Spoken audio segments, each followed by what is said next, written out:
The NVIDIA control panel. What do you need to do to change things in it to make it more optimal for your gaming, for your performance? If you want to know, stay tuned and I'll go through the settings. With that being said, here we go. First, the dependency is to ensure you have the latest version of the NVIDIA control panel, the NVIDIA drivers. That's on build 442X, so as of this recording, 442.19. As long as you have the NVIDIA control panel installed, you right click, then go to NVIDIA control panel.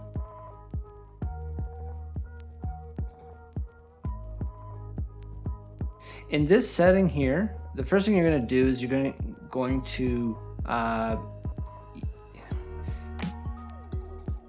in here and you're going to set this to performance. So let's do that right now. And then from there, what we're going to do is we're going to go through these settings. First, ambient occlusion, off. Next, anisotropic filtering, off. Anti-aliasing FXAA, off. Gamma correction, off. Anti-aliasing mode, off.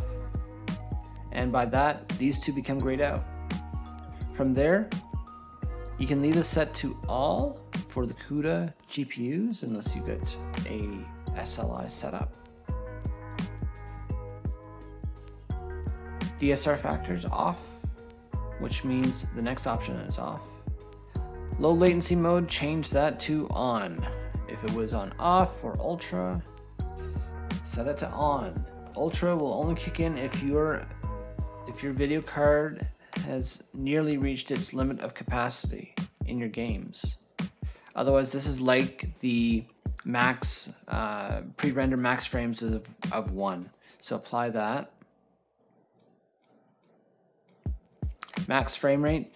This is kind of a substitute for the RTSS based app, which has been pretty popular for the last few years. What it does, it limits your frame rate. Now for this setting here, I leave it off here. And what I tried to do is I tried to use the in-game settings to make those changes.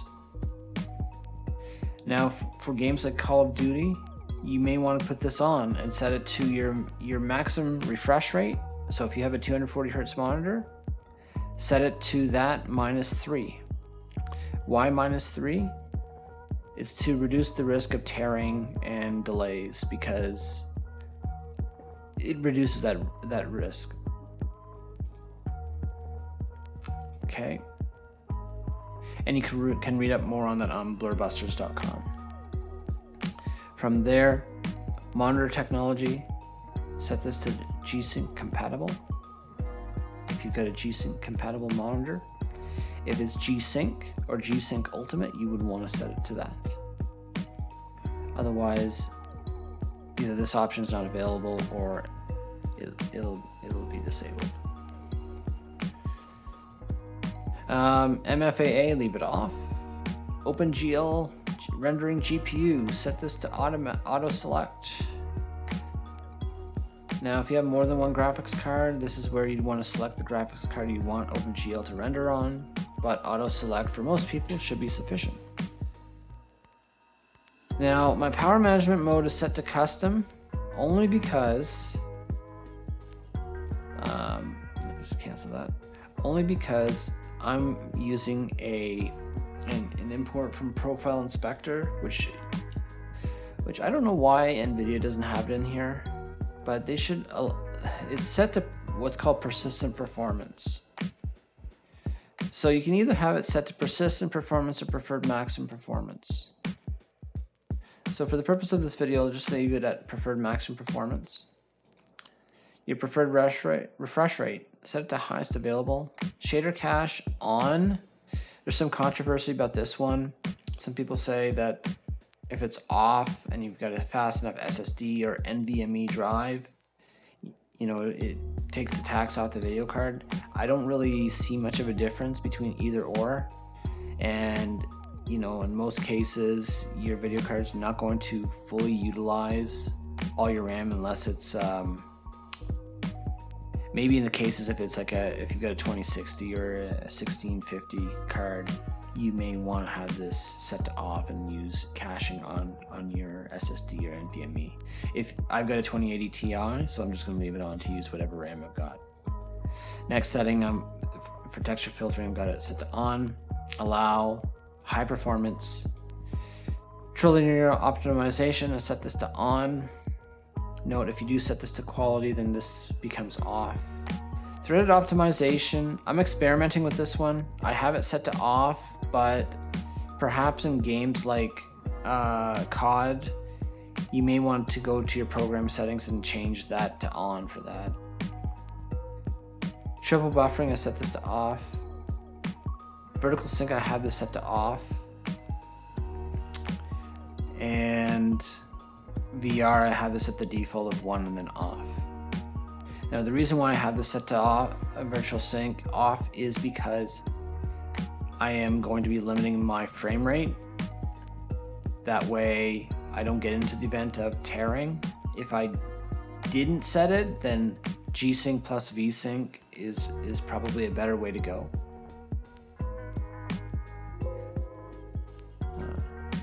From there, go to manage GPU performance. Actually, you're gonna have to go here and then desktop and then enable developer settings. So you'll see it's there now. It's by default set to restrict access. I'm experimenting with this one. This may have a benefit. I don't know for sure though. Change resolution. You want to ensure that your display is set at your maximum refresh rate. So for whatever reason, and I don't understand why, up here it's locked on my monitor. Is like I can't select 240 Hertz. But if I go down to PC, I will get the 240 Hertz option. That's where it is in the NVIDIA control panel on this monitor. On my, and I've got an Aorus 25DF or 25F, one of those, and that's where it is. It is a FreeSync monitor with G-Sync compatible. On my Alienware, I have this setting all the way up here, so I don't know. But as long as you have it set to 240 Hertz and your maximum resolution, you should be good. Set this to use NVIDIA control color settings, highest 32-bit, 8-bit PC. If you can go 10, you might be pushing it, just because you know that's generally dealing with HDR, which may impact performance. Output color format, RGB, dynamic range. I set this to full. Use NVIDIA settings here. And I have the digital vibrance set to 70%. Now some people crank up the gamma, especially in competitive. That is optional to you. Or you can adjust the settings on your monitor. Rotate display, not many people use this. It's more for productivity and document reading, if anything. HDCP status, there's nothing really set here. Sure, I'll set this. Set up digital audio. Generally, you don't need to make any changes here. Adjust desktop size and position. Set this to no scaling. That way, you're not at risk of having some issues or some tearing in the graphics. Integer scaling is more meant for retro games. Now, on my monitor, on this monitor here, I have the option of display, which apparently has better response times. However, on my Alienware, I only have GPU. So, you know, again, some people say this has better response time if it's displayed. Sorry, if it says display. This part I'm not 100% sure on. If it's, I know if you got GPU as an option, leave it on display. That much I do know. But if you've got GPU, that's all you got. Again, this should be matching your max resolution. Set up G-Sync. Enable for full screen mode. So if you have the latest version of Windows 10, actually even 1903 or 1909, or even the new version. I would set this to windowed and full screen mode because in DirectX 12, it does not, for whatever reason, fully kick in full screen mode. It's like a windowed full screen mode, so I would leave this set to enabled for windowed and full screen mode. Otherwise, I would have said for full screen mode only. And then enable settings for selected monitor. You apply it, and then it's back and say yes. Set up multiple displays. I only have one monitor on this PC right now. If I were streaming on it or recording a game or recording something, I would have it cloned. If you have also dual monitor, you'll see 1, 2, or if you've got 3 monitors, 1, 2, and 3. Nothing really to change there. In this setting here, I just set this to with the NVIDIA settings and set this to full instead of limited. You apply it. And then here, use the NVIDIA setting. Same thing here, and then this is supposed to be on.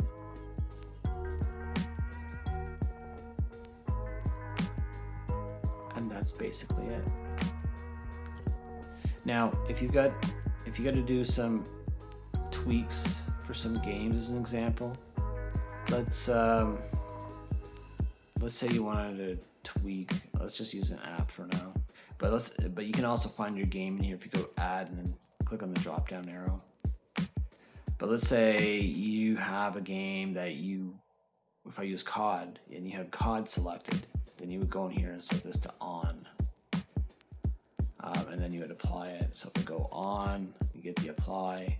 I'm not going to apply it because it's not COD, but that's what you would do to make those changes in here. Sometimes you may need to make small adjustments to your games, especially if they don't look right. I know one of the games I used to play on Steam, Final Fantasy 13-2, it was a little wonky and I had to make some of the settings in here default so it looked right.